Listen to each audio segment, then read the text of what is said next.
Hello everyone, I am very glad that you're joining this story. Subscribe, like, and comment. Enjoy the story, smile more often. You ever been laughed at by your own blood? Not just laughed at, pitted. That Sunday, as Jenna sipped her almond milk latte, looked around my tiny apartment, and said, "Still here? This place hasn't changed since college," something in me cracked. It wasn't the first time she'd said something like that. Hell, it wasn't even the fifth.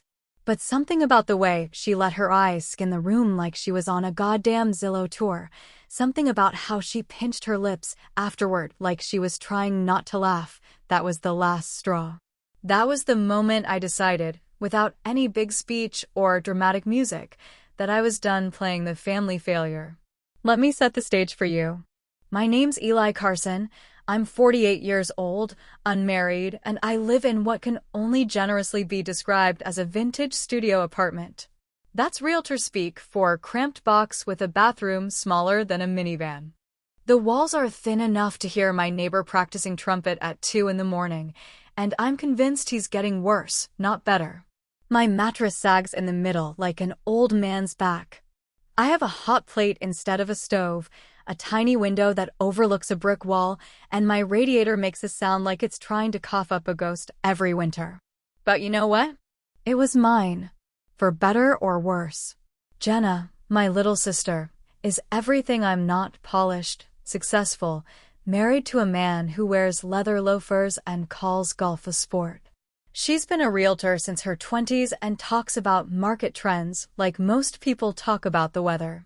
She drives a silver Lexus, has her nails done weekly, and treats small talk like a sport she's already won. But she wasn't always like this. Back when we were kids, it was me who stood up for her when kids picked on her freckles. Me who walked her home when mom and dad were fighting loud enough to shake the windows. Funny how time rewrites the roles we play. The brunch was my idea, if you can believe that. I thought maybe we'd catch up, maybe laugh about some old stupid memory. Instead, I got a free ticket to the Eli roast. Her husband Mike, smug bastard with hair gel that smells like a department store, made some joke about how they should upgrade my living situation for my own dignity. Jenna just laughed and said, "We should make it a project. Flip Eli's apartment. Make it a docuseries." Everyone laughed. I laughed too. But it was the kind of laugh that tastes like pennies in your mouth. After they left, I sat in that apartment for what must have been 3 hours. Didn't move. Just looked at that crack in the wallpaper over my bed, the one that's shaped like a question mark if you squint at it long enough. And I remember thinking, this is it. This is how they'll always see me. The punchline to a family joke no one stops telling. The guy who peaked at 23, whose greatest hit was getting a parking spot right in front of the bar. And then, just like in one of those made-for-TV moments, my mail slot clattered. I didn't check it right away. Thought it was just another late bill or flyer for takeout I couldn't afford. But when I finally dragged myself up and pulled the envelopes out, there was this thick, cream-colored one with handwriting that looked like it belonged in a history book.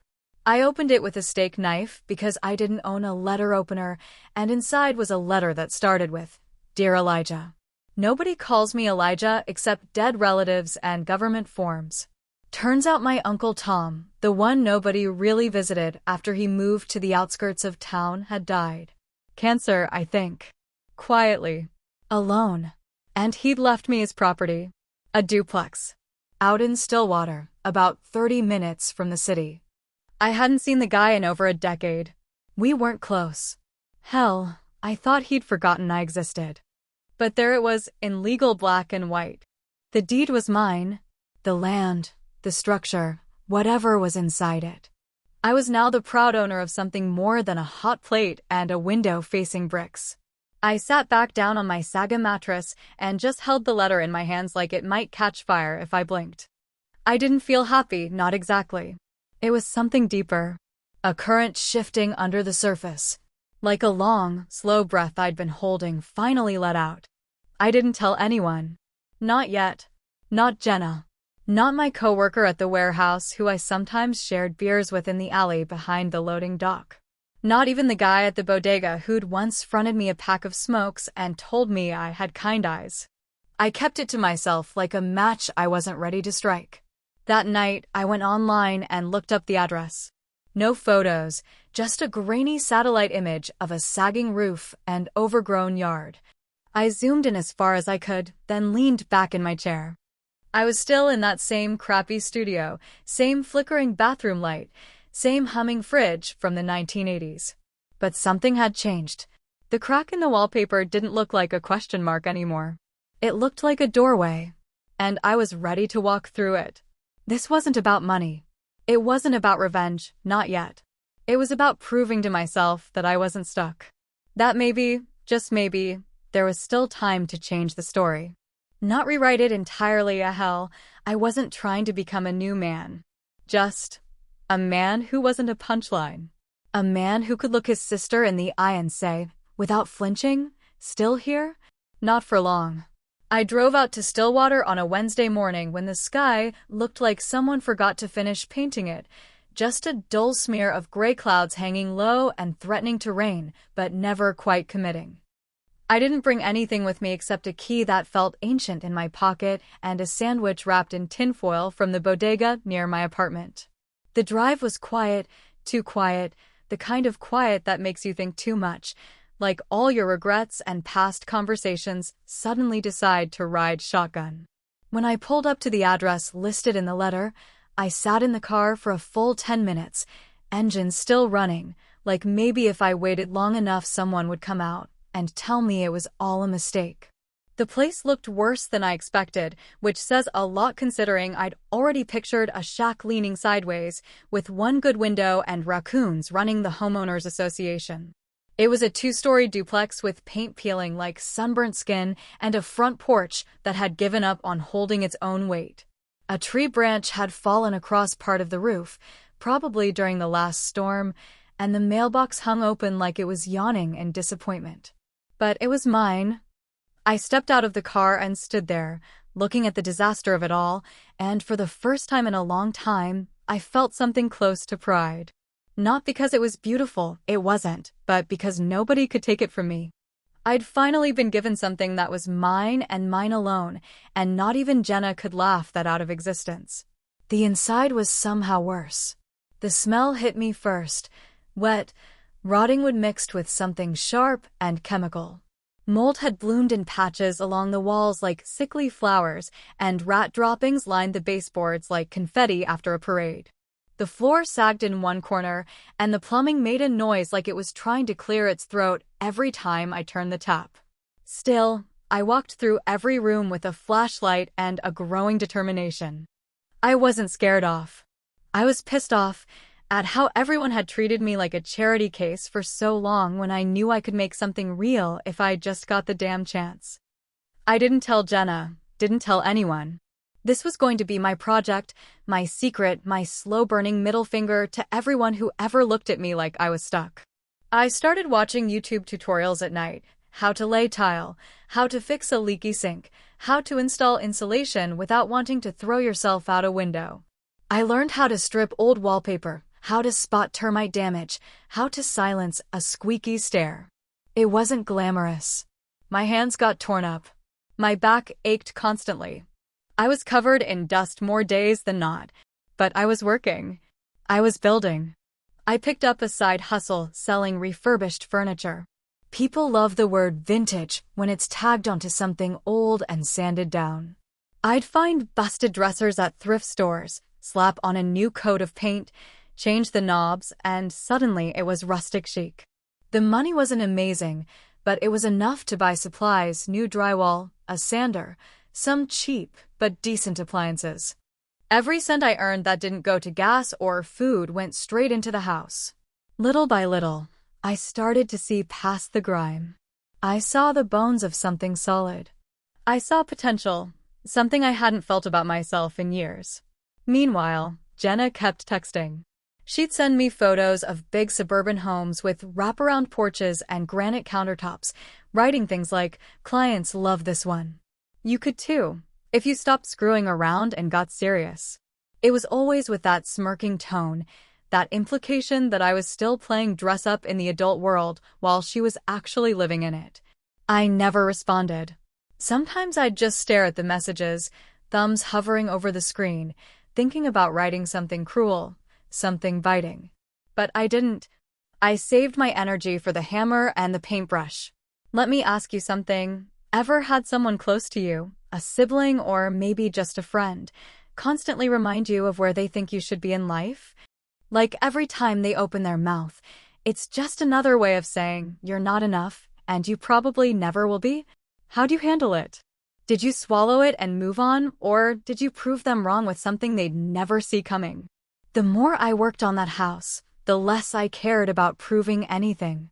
It stopped being about Jenna and started being about me, finally doing something that didn't come with an apology or an excuse. I kept a notebook with everything I fixed, every nail and board and screw logged like a battle report.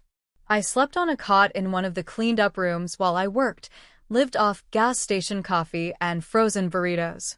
But every time I turned on a light switch that hadn't worked in years, I felt like I was lighting up a little piece of myself that had been dark for too long. The real kicker? The place started to come together. Not fast, not neatly, but undeniably. The mold was gone. The floors were steady. The kitchen gleamed with second-hand glory.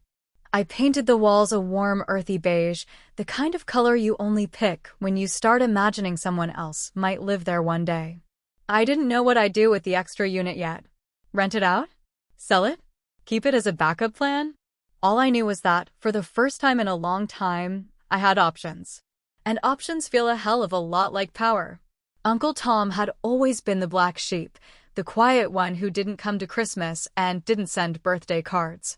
People said he was bitter, said he drank too much. Maybe he did. But maybe he also saw something in me the others didn't. Maybe this was his last joke, his way of saying, let's see what you can really do, kid. If so, well, the joke's about to be on everybody else. There's something strangely holy about silence after hard work, not the kind of silence that creeps in during an argument or hums through loneliness, but the deep, settling silence that comes when you finish something real, something that nearly broke you but didn't. That's what it felt like the day I stepped into my newly finished side of the duplex and closed the door behind me. No more paint fumes, no more tarps on the floor, no more tools stacked in every corner like metal weeds. Just clean air, sunlight through the windows, and a house that looked nothing like the wreck I first walked into months ago. I ran my fingers across the smooth trim around the windows and thought, this place isn't just livable, it's mine. And not just livable in the technical sense, but warm in that quiet, earned way that comes from sanding your knuckles down and choosing every single fixture with your own two hands. I'd moved in a week before, keeping everything under the radar, bringing boxes late at night, and telling no one. I had no housewarming party, no Facebook post, no dramatic ribbon cutting. Just me and my busted futon, some second-hand furniture, and a mattress that didn't sag like a hammock from the 90s. And it was perfect, in the kind of way nothing had been for me in a long damn time. The front porch had new railing now, the kind that didn't splinter under pressure, and my tiny backyard had a grill and 2 folding chairs, which might as well have been a throne room after living above a liquor store for most of my adult life. But this wasn't just about me anymore. Not entirely, anyway. The other side of the duplex, the one I'd held off finishing until I knew exactly what I wanted from it, was finally ready too. I'd kept the paint neutral, the kitchen clean and modern, the floors just glossy enough to reflect light without blinding anyone. I installed blackout curtains and a brand new fridge. I left a note in a drawer welcoming whoever moved in. Not signed, not sentimental, just simple. The plan was clear in my mind from the start. I wasn't just going to rent this place to anyone, I was going to rent it to someone who needed to learn what it meant to start over. Someone who never thought they'd have to. That someone, of course, turned out to be Jenna. Word got around quietly, like it always does, that Jenna and Mike were taking space. I knew what that meant. He'd finally gotten bored of being married to a woman who treated life like a checklist, and she'd realized her ambition didn't keep her warm at night. She moved out of their overpriced townhouse in the suburbs and started looking for a place in the city, something small but elegant, something she could afford on her own now that Mike wasn't footing the bill. She texted me once during that week, something short and clinical. "Hey, I might be in town next month. Let's grab coffee." I didn't respond. Not because I was bitter, not exactly, but because I already had a better way to catch up.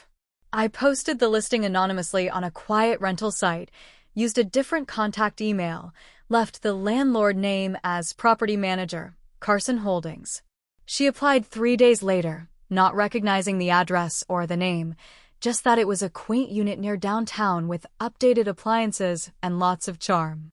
Her application came through with perfect credit, a glowing rental history, and a short note that read, "Looking for a fresh start. Quiet tenant. Works in real estate."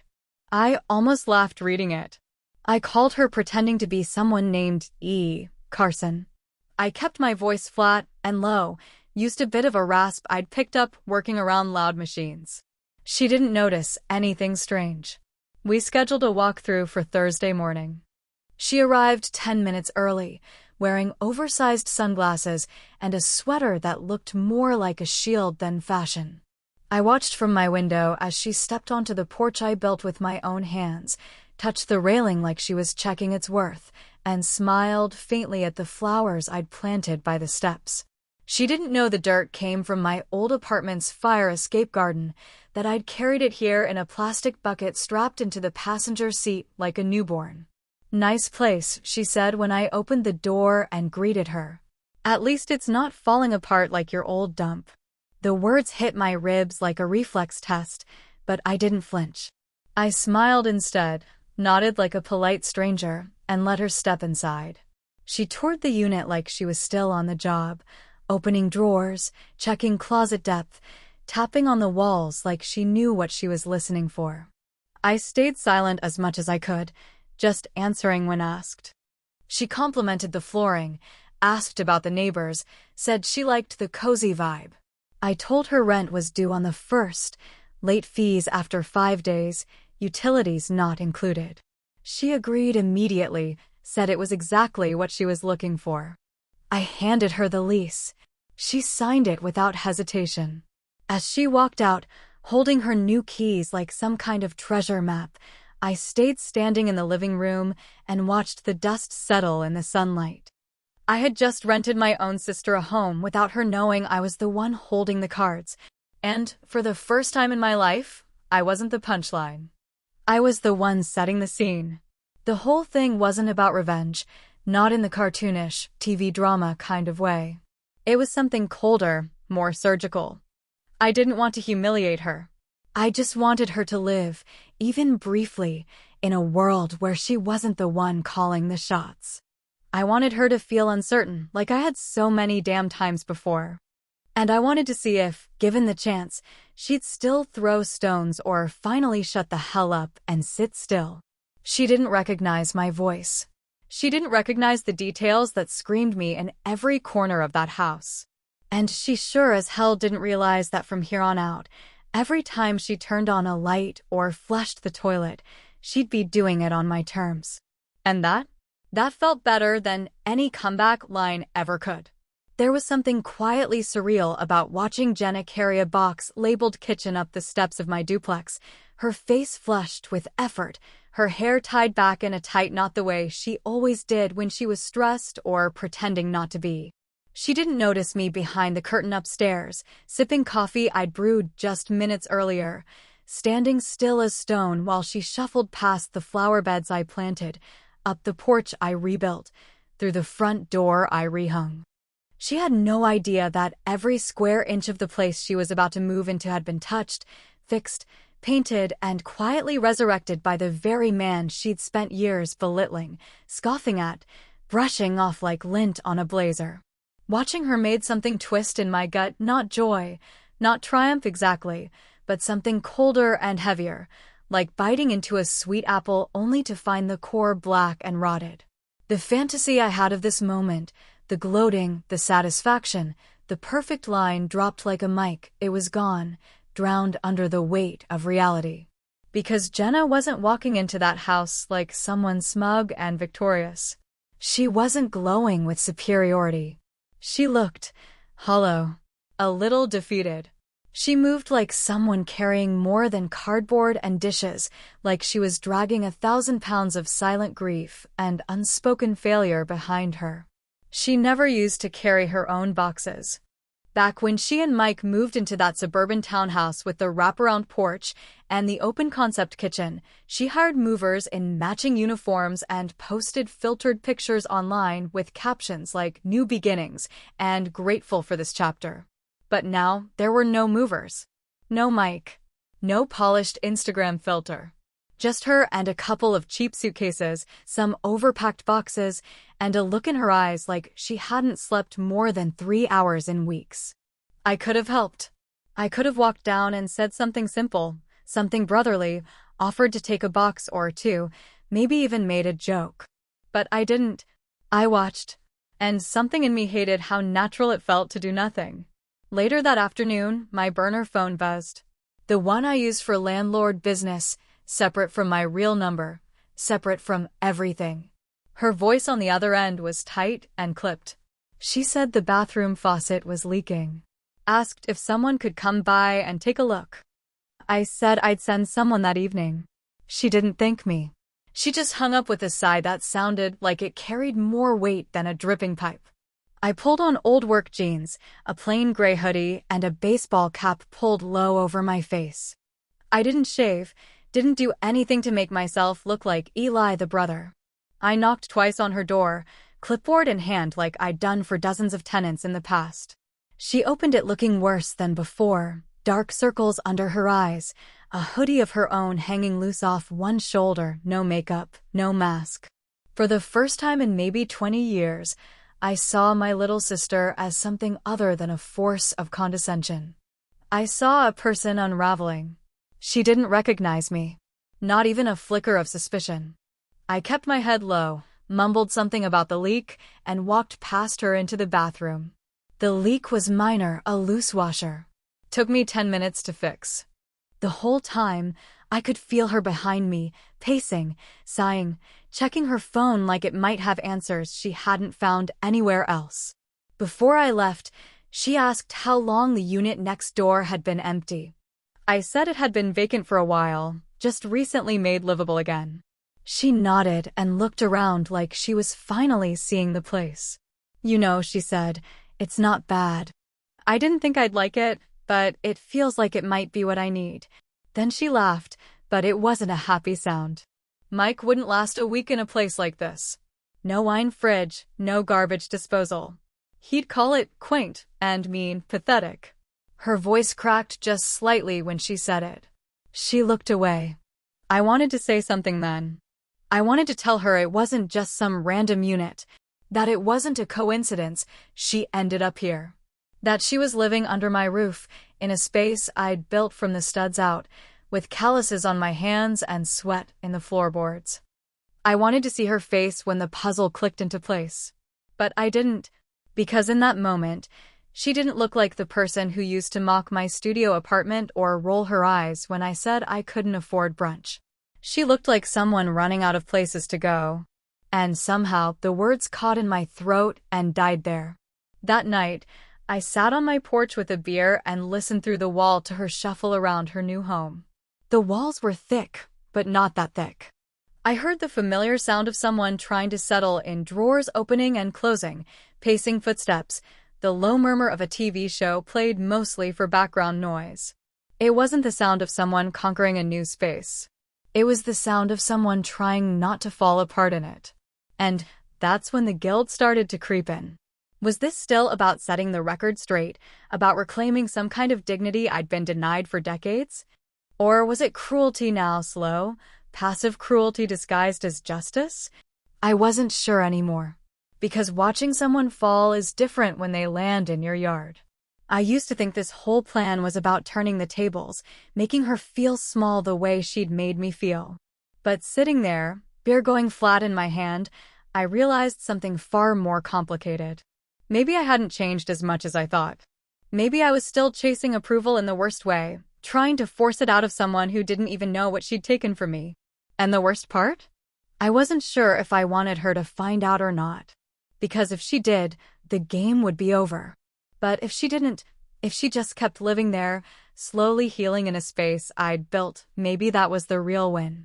Or maybe, just maybe, it was the beginning of something even messier. Because no matter how nice the lease looks on paper, some debts can't be measured in dollars. And I was starting to wonder if I'd traded one kind of cage for another. It was late on a Tuesday when the text came through, just 4 words that took longer to read than they should have. Dinner? My place. Tomorrow. No punctuation, no smiley face, no awkward add-on like if you're free or just thought I'd ask, which meant she probably spent 30 minutes writing and rewriting it before finally hitting send. I stared at the screen for a full minute before replying. Just one word, sure. I didn't even have to ask which place she meant. She was talking about the other side of the duplex, the one I'd built with my own damn hands and rented to her like some kind of cosmic joke only I was in on. I spent the next day trying to ignore the mental gymnastics my brain insisted on doing, rehearsing conversations, picturing her kitchen lit up warm and gold, wondering what kind of wine she'd serve and if she still made that awful overcooked pasta she used to drown in sauce to cover up the texture. I didn't want to care, but I did. And not because of the setup or the tension or even the game I'd been playing this whole time. I cared because part of me wanted to know what she'd say when no one else was listening, when she wasn't trying to win or dominate or show off. I wanted to know if this version of her post-divorce, post-downgrade, post-holier-than-thou had any sharp edges left. She opened the door in jeans and a t-shirt so faded I could barely believe it was the same woman who used to walk into every family function like she was trying to make Pinterest jealous. Her hair was pulled up, not styled, just practical. Her face was bare, no makeup, and her smile, when she gave me one, looked almost like it hurt her to shape it. She stepped aside without a word and let me in. The table was already set. Mismatched plates, 2 cheap wine glasses, and a bottle of red already breathing in the center like it was waiting to be judged. The pasta was steaming in a ceramic bowl, the smell of garlic clinging to the walls like comfort and apology rolled into one. She motioned for me to sit, and I did, but the silence stretched between us like an invisible wire pulled tight. Eventually she sat across from me, filled both glasses without asking, and gave a small laugh, one that didn't reach her eyes. So, this is weird, she said finally, voice quiet like she didn't want to scare off the moment. I haven't cooked for anyone since Mike left. And, even before that, I mostly made reservations, not meals. She took a sip of wine and studied me like she was trying to decide if I was real or some ghost from a life she thought she left behind. You're hard to read, you know that, she added. You always were. Even as kids. I never knew what was going on in that stubborn head of yours. I didn't answer right away because I didn't trust what might come out. Instead, I stabbed at the pasta, took a bite, and gave her the only truth I could manage. This is good. It wasn't. It was overcooked as hell, but it didn't matter. That wasn't the point, and we both knew it. She watched me for a while after that, like she was waiting for me to throw a punch that never came. Finally, she broke the silence again. You know, she said slowly, I used to envy you. Not in the way you probably think. Not because of your life or your job or that shoebox apartment. But because you didn't care. Or at least you acted like you didn't. You didn't chase all the things I did. You didn't pretend to like Mike's law firm parties or smile through dinner with people who called you Jenna from the listings instead of just Jenna. You just existed. On your terms. That hit harder than I wanted to admit. I stared down at my plate and didn't say anything because the truth was, I did care. I cared every time she laughed at where I lived, every time she told me I should do better, every time she sent those damn texts with pictures of model homes and fake smiles. I cared so much I built a goddamn house to prove her wrong. But now, sitting here with her voice shaking slightly and her eyes tired in a way I'd never seen before, I didn't feel victorious. I just felt heavy. She kept talking, and I let her. She told me about how Mike had been cheating for over a year, how she'd known but pretended not to, because the idea of being alone was worse than the betrayal. She told me about how her real estate business was still running, but slower, how clients didn't return her calls like they used to, how the hustle stopped feeling like ambition and started feeling like desperation. She said all of this without crying, without yelling, without begging for pity, just facts, dropped like stones into water. And I sat there, silent, taking it all in. There was a moment, maybe 30 minutes into the meal, when she looked right at me and said, "I don't know if I was ever really happy. I just knew how to look happy." And I believed her. For the first time in maybe our entire lives, I really believed her. When I left, she hugged me. It wasn't long, and it wasn't dramatic. Just arms around shoulders, brief pressure, then gone. I walked back to my side of the duplex with that hug still on my skin like a question I didn't know how to answer. I didn't sleep well that night. Tossed and turned, stared at the ceiling, thinking about everything she said and everything I didn't. I could have told her then. I could have said, "You're living in my house. This whole thing was mine from the start." But I didn't, because somehow the truth didn't feel like a weapon anymore. It felt like a confession I wasn't sure I was ready to give. And somewhere between midnight and sunrise, a strange thought crept in and refused to leave. What if all this time I wasn't just trying to hurt her or prove her wrong? What if I was trying to understand her? And maybe, in doing that, understand something broken in myself. The lines between justice and guilt had blurred. And I wasn't sure anymore which side I was on. It was supposed to be a quiet morning, one of those slow, gray Saturdays where you let the coffee go cold while you listen to the creaks of your own house settling around you. The kind of day when nothing is expected and nobody bothers you unless the world is falling apart. I was fixing a loose cabinet hinge in the kitchen when I heard the truck outside, a contractor I'd hired to deliver some materials for a storage shed I was building out back. He was supposed to leave everything by the garage, like we'd agreed, simple drop-off, no need to knock or even call. But something went wrong, as it always does when you think you've covered every possible screw-up, and instead of leaving the package where I told him, he dropped it right at the front door of the other unit, Jenna's door. I didn't realize the mistake until I heard the knock on my side, sharp and fast, the kind of knock that means someone's not just standing outside, they're storming in. I opened the door to find Jenna standing there holding the delivery box like it was radioactive, her mouth a tight line, eyes narrowed in disbelief, her whole body coiled like a spring about to snap. She didn't say hello, didn't ask if I had a minute, didn't even pretend to be confused. She just lifted the box, held it up so the label faced me, and said, "You want to explain why something addressed to Eli Carson, property owner, just showed up at my door?" I didn't lie. I didn't blink. I didn't even pretend to be surprised. I just stepped back, let the weight of the truth settle between us like an old, heavy coat finally shrugged off after a long winter, and said, "Because I am. This is my property. Both units. You've been renting from me for months."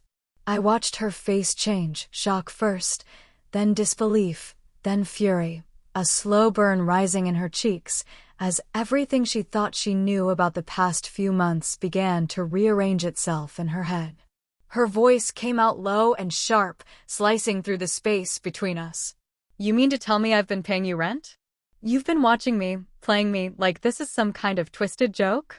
She took a step inside without waiting for an invitation, the box still clutched in one arm like she didn't know where to throw it or if she wanted to throw it at all. I didn't raise my voice. I didn't move.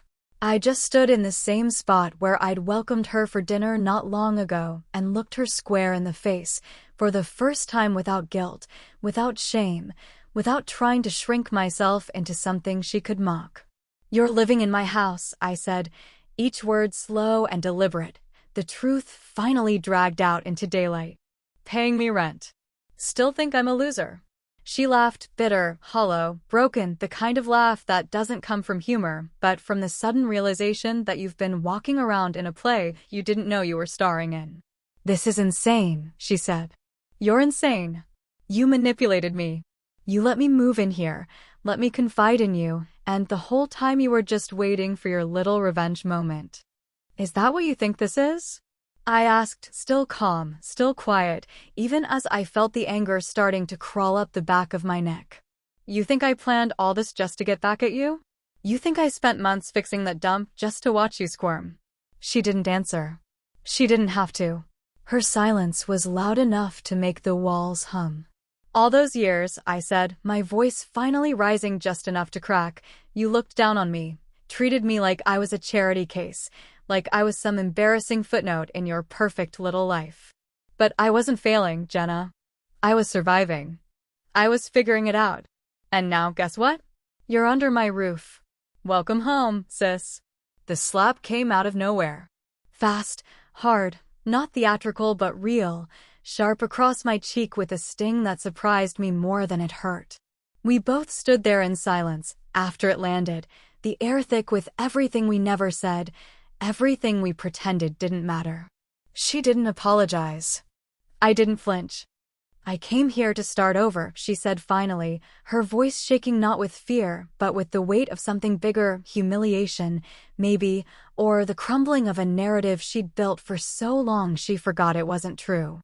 I let my guard down. I thought we were reconnecting. But it was all bullshit.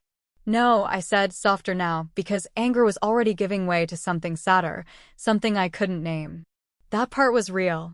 Dinner. The talks. That wasn't a game. I didn't plan any of that. I just didn't know how to tell you the truth without it blowing up in my face. She looked around like she was seeing the place for the first time, not just the house, but my house, my things, the life I'd built slowly and painfully while she was busy trying to keep hers from falling apart.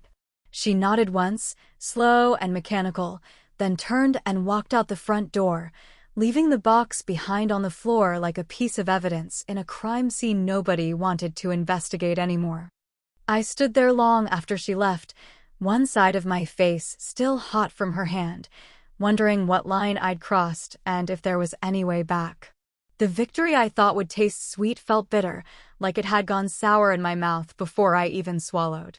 And for the first time since this whole thing began, I wasn't sure if I'd won anything at all. Sometimes the truth doesn't set you free. Sometimes it just burns everything around you and leaves you standing in the ashes, wondering why you ever thought fire would feel like freedom. The slap didn't leave a bruise, not physically anyway, but the silence that followed it stretched across days like fog that never lifted, hanging low and thick between us, clinging to every small moment like static electricity in the air. Jenna didn't move out, which surprised me more than I expected. She stayed, and not because she had nowhere else to go. I knew she had options, friends with spare rooms, short-term rentals with smiling hosts and overpriced cleaning fees, but because something about this place, maybe even about the mess we had created between us, kept her rooted. She paid rent on time every month. No delays, no shortfalls, no notes attached. Just a check in the mail slot or a direct deposit into the account I had set up under the business name. No words exchanged, no jokes or sarcastic texts or jabs about grout lines or square footage. Just money and space and silence, which somehow became its own kind of dialogue, one that said more than either of us was willing to spell out. She didn't thank me for letting her stay, and I didn't apologize for the way I let the truth unravel. We both just existed on opposite sides of a thin wall, two people tethered to the same structure, but walking completely different paths within it. I'd pass by her window sometimes when I came back from work or when I was heading out early for a salvage run, old wood, broken furniture, anything I could breathe life back into with enough time and elbow grease. I'd see her standing in the kitchen, barefoot, hair messy, stirring a pot of something simple, always alone. There was no music playing, no TV in the background, no calls on speakerphone from someone trying to fill the silence with updates and gossip. Just her and the steam from whatever she was cooking, like she'd learned to live with the quiet, even welcomed it. It struck me one evening, standing on my side of the property with a wrench in my hand and paint stains on my sleeves, that this might be the closest thing to peace we'd ever had. Not love, not forgiveness, not even reconciliation, just peace, in the way two exhausted fighters finally put down their gloves and walk away from the ring. We weren't friends, not really. But we weren't enemies anymore either. We were something messier, something harder to define, but strangely durable. Meanwhile, I was moving again, not out, not away, but forward. I bought another property across town, a condemned little thing with boarded windows and a roof that looked like it had survived a few too many storms. I didn't hesitate. I saw the potential the moment I stepped inside, saw past the rot and the grime and the ghosts of neglect. Where others saw loss, I saw the raw material of comeback. I poured everything I had into it, weekends, nights, every dollar not tied up in bills or tools, and when I wasn't working, I was planning. Sketches, lists, receipts, blueprints half-scribbled on napkins and coffee-stained notebooks. It wasn't just a project. It was a declaration. The loser everyone had given up on was building something again. Not just homes, but a future. Jenna never asked where I went or what I was doing, but I saw her watching sometimes, from her window, from the sidewalk, from the edge of her porch as I loaded tools into my truck. Her expression was never quite readable, somewhere between curiosity and something softer, maybe even respect, though I didn't dare trust it fully. Whatever it was, it didn't carry the same weight it used to, not the smugness, not the superiority. Just a quiet kind of acknowledgement, like two people in a cold room learning to share the same blanket without fighting over the edge. Then came the envelope.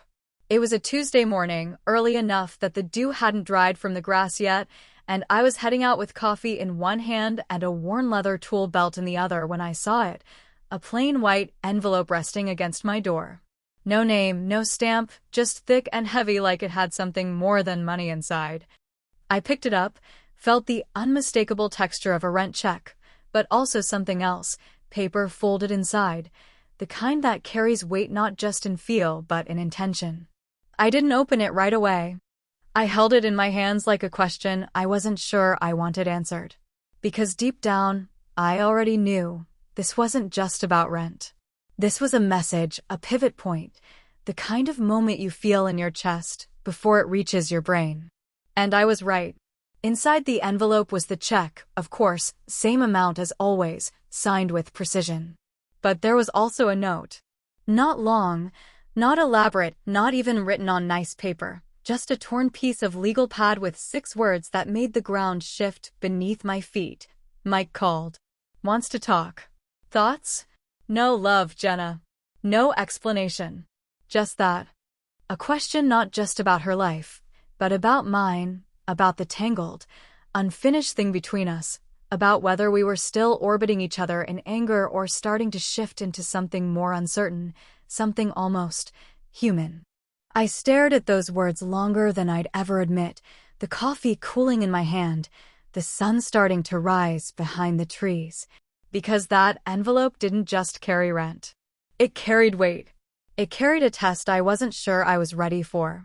Was this her way of reaching out, of asking for my opinion, of trying to include me in a decision that once wouldn't have even crossed her mind to share? Or was it a warning, a subtle way of saying that the balance we'd found, fragile, fractured, but real, was about to shift again? I didn't know. And maybe that was the point. Because sometimes, payday isn't about money. It's about reckoning. And something told me this one was just beginning. I didn't open it right away because I knew the second I saw how plain it was, how carefully folded and pressed into itself, how there wasn't a single flourish or an ounce of drama in its presentation, that whatever was inside mattered more than either of us would be ready to admit. It was the kind of envelope you only leave when words are harder to say out loud than they are to write, when silence has taken up so much space between two people that breaking it feels like walking across glass barefoot, slow and deliberate, knowing you'll bleed no matter how careful you are.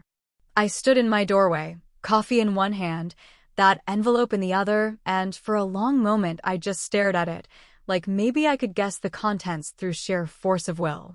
There were no initials, no name, No return address, not even a stamp of identity on it. Just that unmistakable, invisible energy something gets when it was handled with hesitation. It had weight, not just in paper and ink, but in everything it implied. Whatever was in there wasn't just rent, wasn't just the usual monthly transaction that had become our form of communication. This was something heavier, and even as I told myself to just rip the damn thing open and be done with it, I didn't. I waited until the evening when the sky was fading into that soft bruised blue, and the neighborhood had quieted down to the hum of distant TVs and the occasional bark of a restless dog. I sat at my kitchen table, the same one I had sanded, stained, and rebuilt from junk we'd salvaged off someone's curb, and I opened the envelope like I was diffusing something wired to explode. Inside, there were two things. The first was a thick roll of cash, more than rent, more than I'd ever seen her leave. It wasn't wrapped in a rubber band or a clip, just folded in on itself like an afterthought. I set it aside, untouched. The second was a piece of notebook paper, not from a fresh pad, but torn from the middle, one edge jagged like it had been ripped in a moment of indecision. The handwriting was unmistakably hers, sharp, clean, slightly leaning to the right, the kind of script you develop when you've spent your whole life writing notes that need to look polished even when they aren't heartfelt. I read it once, then again, and again. 5 times total, each time slower than the last, as if the words might morph if I gave them enough attention. You were right. I was cruel.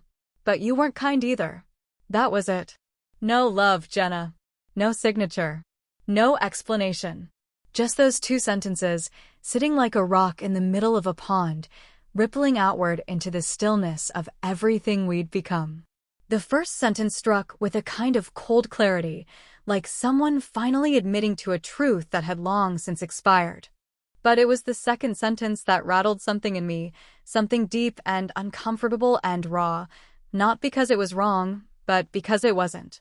I sat there with that note for what felt like hours, just staring at the way the ink curved on the page, wondering how long it had taken her to write it, how many times she'd started and stopped, and if, when she dropped it off, her hand had shaken the way mine was shaking now. Because that sentence, that second part, it dug under my skin in a way nothing else had. It made me see things I hadn't wanted to see, hadn't been ready to admit. I thought about all the ways I'd let my silence become a weapon, how I'd withheld kindness not just out of defense, but out of spite. How I'd watched her unravel and said nothing, not because I didn't care, but because I wanted her to feel something close to what I'd felt for so many years.